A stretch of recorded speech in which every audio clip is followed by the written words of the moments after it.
ഞാൻ അതാ അവരുടെ അടുത്ത് പറഞ്ഞു, ഇന്നത്തെ പിള്ളേർ ദേ ആർ വെരി സ്മാർട്ട്. ഞാൻ പറഞ്ഞു അതുകൊണ്ട് നിങ്ങൾ മെയിനായിട്ട് തന്നെ ആൾക്കാർ മ്യൂച്വൽ റെസ്പെക്റ്റ് വേണം. അതുണ്ടോയെന്ന് ആദ്യം നോക്കുക. നീയും ഒരു ഇൻഡിവിജ്വൽ ആണ് എന്നൊരു റെസ്പെക്റ്റ് അവർ കൊടുക്കണം. You should understand that you are also human being. നിങ്ങൾക്ക് അതേ ഫീലിങ്സ് ഉണ്ടാവും. അപ്പോൾ നിങ്ങൾക്ക് ആ ഒരു ഫ്രീഡവും തരണം.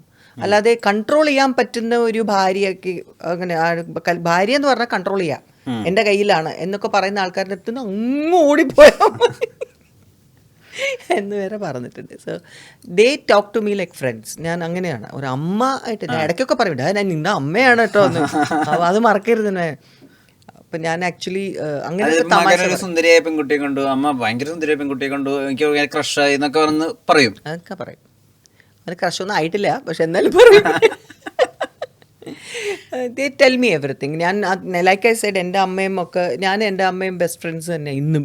അപ്പോൾ അമ്മയുടെ അടുത്ത് എന്തെങ്കിലും കാര്യം പറയണമെങ്കിൽ ഞാൻ ആദ്യം പോയി അമ്മയുടെ അടുത്ത് എല്ലാം പറയും. സോ അതുകൊണ്ട് എനിക്ക് ഒരിക്കലും ബെസ്റ്റ് ഫ്രണ്ട്സ് എന്ന് ആരും ഇല്ലായിരുന്നു.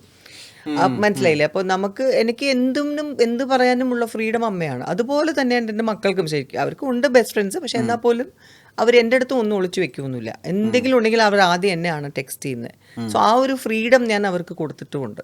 അപ്പോൾ അല്ലെങ്കിൽ നമ്മൾ കംപ്ലീറ്റ് സ്റ്റോപ്പ് ചെയ്യും. നമ്മളൊരു ആൻറ്റീക്കാന്ന് പറഞ്ഞാൽ എവിടെയെങ്കിലും കൊണ്ട് ഇരുത്തുകയും ചെയ്യും. അമ്മ ഒന്നും അറിയില്ല എന്നായി പോവും. അപ്പൊ നമ്മൾ അപ്ഡേറ്റ് ചെയ്തുകൊണ്ടിരിക്കണം.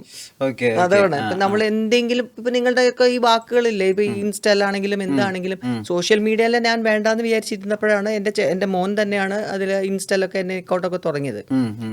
അത് കഴിഞ്ഞിട്ട് പിന്നെ നമ്മളത് വല്ലപ്പോഴൊക്കെ ഒന്ന് ഇടും. അമ്മ എന്താ ഇടാത്ത?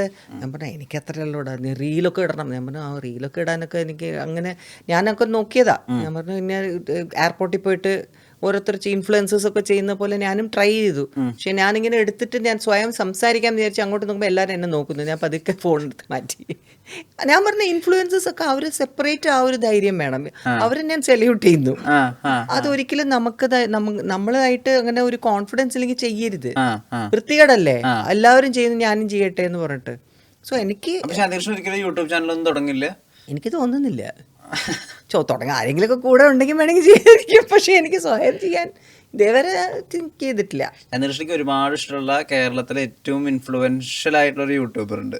അതാരാ? മകളെ പോലെ കരുതുന്ന ഒരാൾ. അതാരാണ്? അഹാന കൃഷ്ണ. അഹാനയോ? അതെ അതെ, അവളും പിന്നെ ഇപ്പോഴും കംപ്ലീറ്റ് എല്ലാത്തിനും ഇത് ഷി വിൽ കോൺടാക്ട് മീ. നിങ്ങൾ ഭയങ്കര സിംഗായിരുന്നു ഞണ്ടുകളുടെ നാട്ടിൽ. അതല്ലേ അവളെപ്പോഴും പറയുന്നത്. അവൾ കൊച്ചു വാവയായിട്ട് ഇരിക്കുന്ന സമയത്ത് ഞങ്ങൾ കുതിരകൾ എന്ന് പറഞ്ഞിട്ട് ഒരു സീരിയൽ ചെയ്തുകൊണ്ടിരുന്നപ്പോൾ അവളുടെ അമ്മയും അച്ഛനും മറ്റേ അവിടെ വന്നായിരുന്നു. അപ്പോൾ എനിക്ക് അതിലൊരു മോള് കൊച്ചു വേണം എന്ന് പറഞ്ഞ് ഒരു സീനിൽ വേണം എന്ന് പറഞ്ഞപ്പോൾ ഇവള് ഭയങ്കര കരച്ചിലായിപ്പോയി. അപ്പോൾ അത് വേണ്ടാന്ന് വെച്ചു. പക്ഷെ ഇന്നും ഇത്രയും വർഷം കഴിഞ്ഞിട്ടും ഈ അമ്മയുടെ മോളായിട്ട് തന്നെ ഞാൻ അഭിനയിച്ചു എന്ന് പറഞ്ഞാൽ അവൾക്ക് ഭയങ്കര ഹാപ്പി ആയിരുന്നു. അപ്പോൾ എപ്പോഴും പറയും ഒന്ന് എൻ്റെ റിയൽ അമ്മ, ഒന്ന് എൻ്റെ റിയൽ അമ്മ എന്ന് ഇപ്പോഴും പറയുന്നതാണ്. ഞാൻ റിയൽ അമ്മ, ഞണ്ടുകളുടെ നാട്ടിലെ അമ്മയായിരുന്നു. മറ്റേത് അവളുടെ റിയൽ അമ്മ സിന്ധു. അതുപോലെ സോ അവളിപ്പോഴും ഭയങ്കര സ്നേഹമാണ്. പിന്നെ പിന്നെ കാണാറുണ്ട് അവരുടെ അപ്ഡേറ്റ്സ് അവരുടെ. പിന്നെ ഞാൻ ഇടയ്ക്കൊക്കെ അവളുടെ എന്തെങ്കിലും ഉണ്ടെങ്കിൽ ഞാൻ അവൾക്ക് ലൈക്ക് ചെയ്യും, അല്ലെങ്കിൽ അവൾക്ക് DM ചെയ്യും, എല്ലാം ചെയ്യും. DM ഒക്കെ ചെയ്യും. ഞാൻ പറഞ്ഞില്ലേ ഞാൻ അപ്ഡേറ്റ് ചെയ്തിരിക്കുവാന്ന്. അല്ല അപ്പൊ ഇപ്പത്തെ പ്രണയങ്ങൾ, ഇപ്പോഴത്തെ റിലേഷൻഷിപ്സിലൊക്കെ തന്നെ ഒരുപാട് വ്യത്യാസങ്ങളൊക്കെ ഉണ്ട്. ഇന്ന് ലവ് മാത്രമൊന്നുമല്ല, ഇന്ന് കുറെ കൈൻഡ് ഓഫ് റിലേഷൻഷിപ്സ് ഒക്കെ ഉണ്ട്. ഇന്ന് നമുക്ക് സിറ്റുവേഷൻഷിപ്സ് ഉണ്ട്. കേൾക്കുമ്പോൾ എന്തോ പോലെ.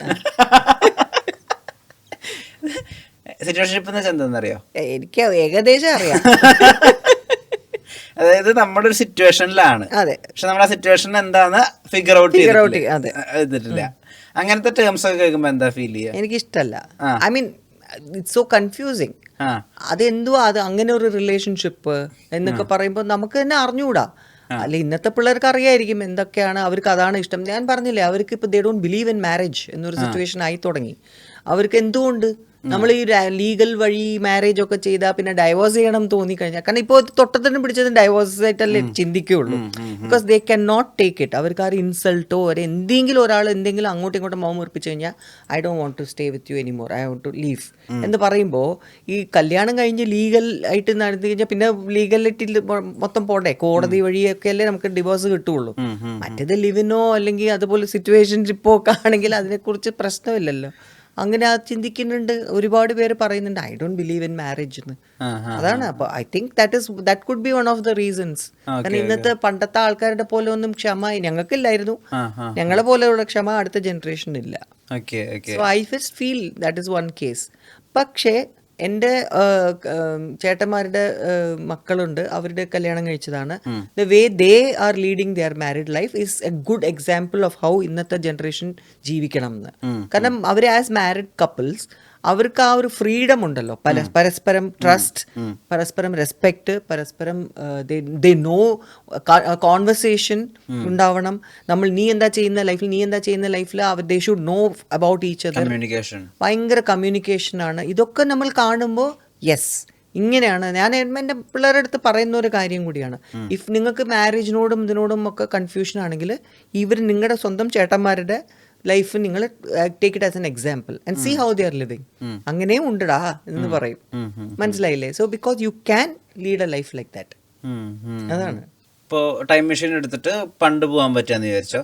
അന്ന് ഇപ്പോൾ ഒരാളോട് ഭയങ്കര ഇഷ്ടമുണ്ട്, പക്ഷെ ബാഗേജസ് ഒന്നും വേണ്ട, നമുക്ക് കല്യാണം കഴിക്കണ്ട, ഒരുമിച്ച് ജീവിക്കാം. അങ്ങനെ ഒരു സാധ്യത ഉണ്ടായിരുന്നെങ്കിൽ ശാന്തികൃഷ്ണൻ അത് ചൂസ് ചെയ്യായിരുന്നു ആ സമയത്ത്? അന്നൊക്കെ നമ്മൾ ടൈം മെഷീനും കൊണ്ട് നമ്മൾ പണ്ടത്തെ പോയി കഴിഞ്ഞാൽ ആ തോട്ട് പ്രോസസ്സിൽ നമുക്ക് ഉണ്ടാവുള്ളൂ. അതും ശരിയാണല്ലോ. അന്ന് കല്യാണം എന്ന് പറഞ്ഞാൽ അത്ര ഇപ്പൊ എൻ്റെ അമ്മയും അച്ഛനൊക്കെ എത്ര വർഷത്തിന്റെ ഒരു റിലേഷൻഷിപ്പ് നമ്മൾ ഇന്ന് എപ്പോഴെങ്കിലും കേൾക്കാൻ പറ്റുന്നുണ്ട്. 60 വർഷമായി കല്യാണം കഴിഞ്ഞ്, 70 വർഷമായി കല്യാണം കഴിഞ്ഞ് എന്നൊക്കെ പറയുമ്പോൾ അന്നൊക്കെ അവർക്ക് വേറെ ഒരു മാർഗവും ഇല്ല. അവർക്ക് സ്റ്റഡീസ് വൈസും അല്ലെങ്കിൽ ജോലിക്ക് പോകാൻ പാടില്ല, കല്യാണം കഴിഞ്ഞ് കഴിഞ്ഞാൽ പിന്നെ വീട്ടിലിരിക്കുക, വീട്ടിൽ ജോലി ചെയ്യുക, അങ്ങനെയൊക്കെ മാത്രം പഠിപ്പിച്ച് വിടുന്നതും നാച്ചുറലി അവർക്ക് എന്തുണ്ടെങ്കിലും ഏത് രീതിയിലാണെങ്കിലും they have to live that life.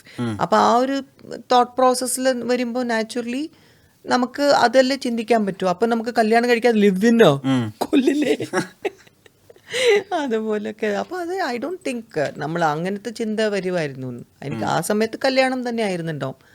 But ഇപ്പോഴത്തെ തോട്ട് നമുക്ക് വരുന്നത് ഈ ഒരു ഫ്രീഡം ഒക്കെ പെണ്ണുങ്ങൾക്ക് വന്നതിന് ശേഷമാണല്ലോ.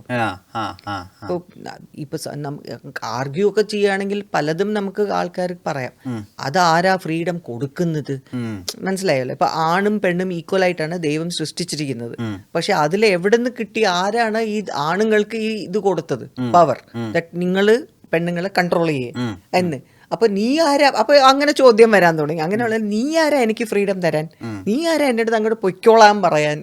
ഞാൻ നിന്നോട് പൊയ്ക്കോളാൻ പറഞ്ഞില്ലേ എന്ന് പറയുമ്പോൾ നിങ്ങൾ പെർമിഷൻ തന്നാലേ എനിക്ക് പോവാം. See this is how the people speak now.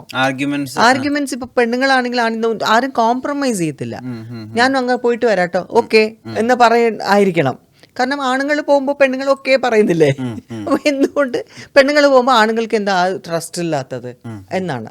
പക്ഷേ ഇപ്പോഴത്തെ generation I feel like I said examples ഞാൻ കണ്ടിട്ടുമുണ്ട്. അങ്ങനെ husband and wife who have always this way and I respect them. ഇങ്ങനെ equality, the way they communicate, ഇതൊക്കെ ഞാൻ പറയും. ഇതുപോലെ നമുക്ക് ബുദ്ധി വന്നില്ല ആ സമയത്ത്, അത് വേറെ കാര്യം. ഞാൻ പറയാം അതുപോലെ ആണെങ്കിൽ it would have been good.